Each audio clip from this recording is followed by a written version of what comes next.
Bonjour à tous les passionnés de cinéma. Je suis enchanté de vous retrouver sur ma chaîne Cinémadicte, où je vous propose les meilleures infos sur les nouveautés cinématographiques et les films déjà sortis. N'hésitez pas à vous abonner pour ne rien manquer des contenus captivants à venir. Allons-y. Bonjour à tous, aujourd'hui, je vais vous parler de la critique de « La ligne rouge » par Stark. Ce film, avec sa célèbre réplique « Je vois ces garçons en train de mourir et j'éprouvais rien. Il n'y a plus rien qui compte pour moi », soulevait des questions profondes sur la guerre, la perte et l'indifférence. Dans cette vidéo, je vais explorer les thèmes principaux du film, analyser les performances des acteurs et discuter de l'impact émotionnel qu'il a sur le spectateur. Restez avec moi pour plonger dans cet univers cinématographique poignant. Je vois ces garçons en train de mourir et j'éprouvais rien. Il n'y a plus rien qui compte pour moi.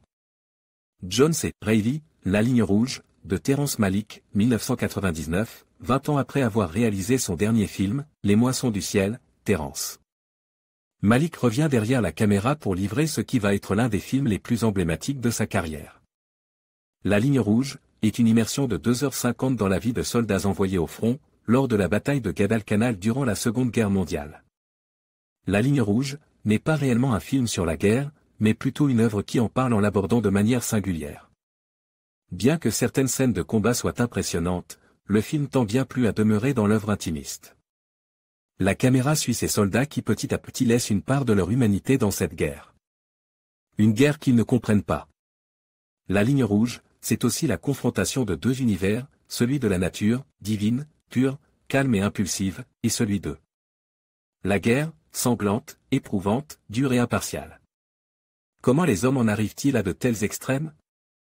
C'est une question que pose le film parmi beaucoup d'autres, car dans cette grande fresque poétique où l'horreur et la philosophie cohabitent pour permettre au spectateur d'être introspectif, la majeure partie du sujet n'est finalement qu'une grande métaphore pour explorer la psyché humaine. La nature est ici filmée avec une majesté que seul Terrence Malick sait capter, les corps, les regards, les gestes, tout découle une grande spontanéité pour être en osmose non seulement avec le scénario et la mise en scène, mais aussi avec le cadre naturel dans lequel le film tourne.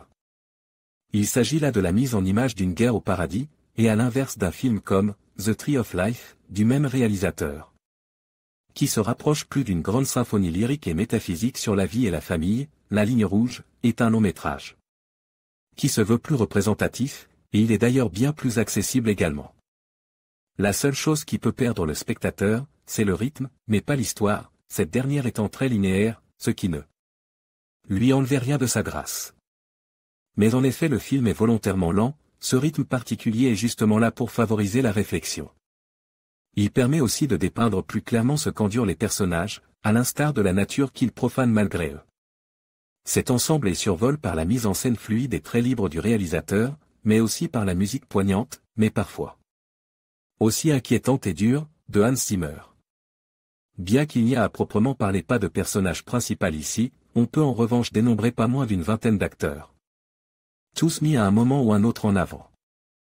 Si Sean Penn et Jim Caviezel sortent leur épingle du jeu, la scène avec Jones et Reilly près des blesses, est d'une beauté saisissante, tant dans les paroles qu'à l'image.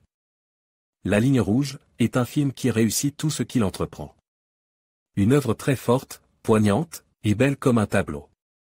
Terrence Malick casse les codes du film de guerre pour y imposer sa patte et sa vision, faisant du long métrage un film qui marque le spectateur pas seulement dans son âme mais aussi dans sa chair. Un véritable chef-d'œuvre.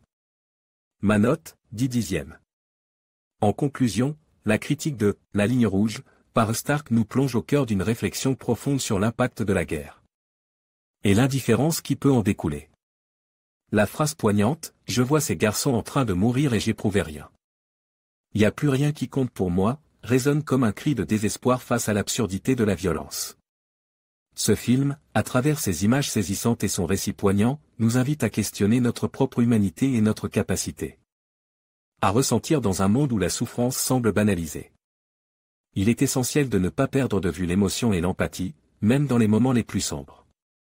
Merci d'avoir regardé cette analyse, et n'hésitez pas à partager vos réflexions sur ce chef-d'œuvre cinématographique.